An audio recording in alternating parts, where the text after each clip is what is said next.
Fiji will be looking to make certain of that quarterfinal spot in this one. My name is Mark. Let's talk rugby.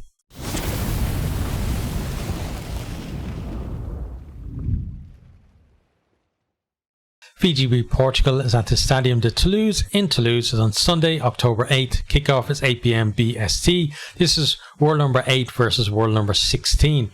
We'll have a look at the teams. We're going to start with Fiji. So the front row, we got Maui, Matabese and Tagi. We've seen these guys, throughout the tournament.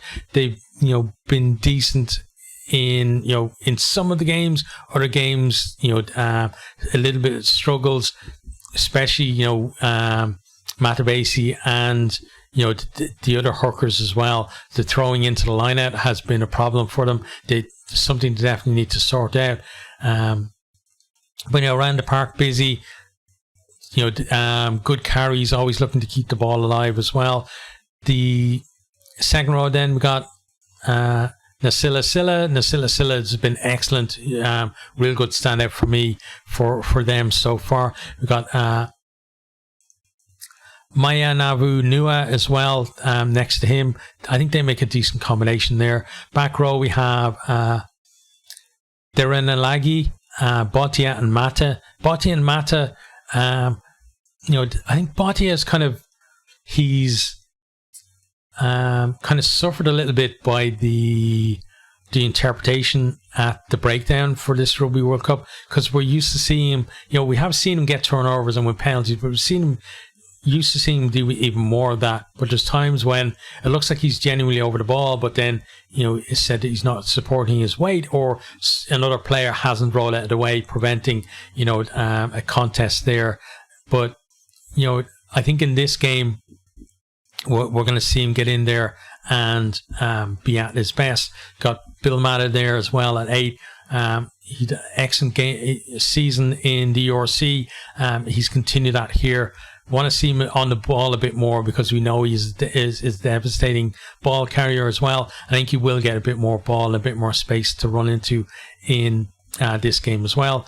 Backs then we got Lamani and Botitu at 10. So I'm not sure about Botitu, honestly, at 10. We'll have to see how that works out.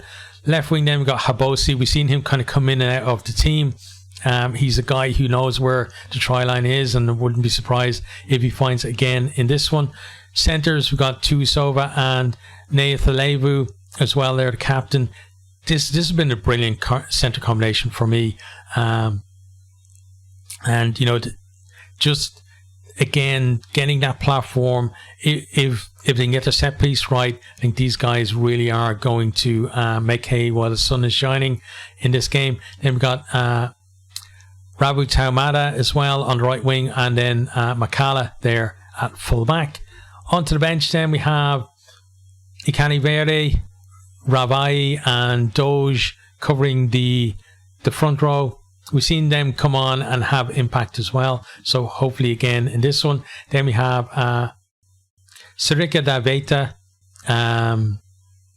He's started a lot in the second row in this tournament, so it's going to be interesting to see how he impacts off the bench as well. We have Tui Sui there covering the back row. We got Matawalu, we got Tella there, and Massey too. So some decent players to come off the bench to have an impact, and they might actually need them. Portugal have shown that they can be a handful in this tournament, and we'll have a look at the Portugal team now. So front row we've got Fernandez, Tajer and Ferreira. Tajer for me has been a standout for them in the tournament in that front row. And Fernandez and Ferreira have been pretty solid as well. We got Madeira and Cirquira there in the second row. Wallace, Martins and Simoes. Simoes again another one who's kind of stood out. Martins has been decent as well in that back row. The halfbacks are Marquez and Portela. Left wing we've got Marta another one who's had a great tournament. We've got Lima and Betancourt there in the centres. Betancourt, we've seen good and bad from him. Didn't he get a yellow card that almost became red last time out? but also scored a try. And we've got Storty, also knows his way to the try line. We've got Pinto there, a fullback, a dangerous runner if you give him too much space. We've got Costa, Diniz and Alves covering the front row, Torgal covering second row, got Granate covering the back row. We've got Bello, Appleton and Pinto. So Appleton, he's kind of more used, I would say, to kind of being in the starting team as well for these guys. So again, a really good player to come off the bench and have impact for them. So how do I think the game is going to go? Well, Fiji are not officially in the quarterfinal yet. That's the first thing to say. Everybody has penciled them in, and some people, have used pen to put them in into that quarterfinal because it's just assumed that they're going to make it because all they need is a point out of this game, right? And then they're there. But and honestly, I can't see Portugal. If Portugal win, I can't see them denying Fiji a point either from tries or a losing bonus point. So I'm pretty certain they're gonna get the point and they're going to be in that quarterfinal. But going in on the back of a win is very different than kind of just falling in with a losing bonus point. So because of that, I think Portugal, we've seen them put it up to teams in this tournament. They got the draw against Georgia. They almost won it with the last kick of the game. They put it up to Wales. They've shown that they can mix it with the big boys here. I think they'll do that again against Fiji. But Fiji, I think Portugal's style of play is going to suit Fiji because Fiji love that whole thing of, hey, there's a ball on the ground, let's pick it up and just throw it around and score tries.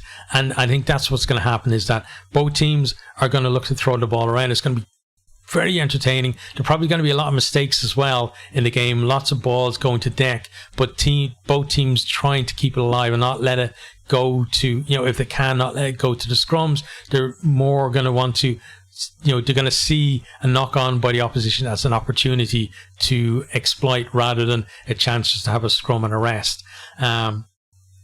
So I think it's going to be an exciting game from that perspective. But I think that Fiji, they're due really to show us what all of those skills are and for things to really click for them. I think if they get their set piece going, they're going to win this one, and it's probably, in the end at least, going to look comfortable on the scoreline.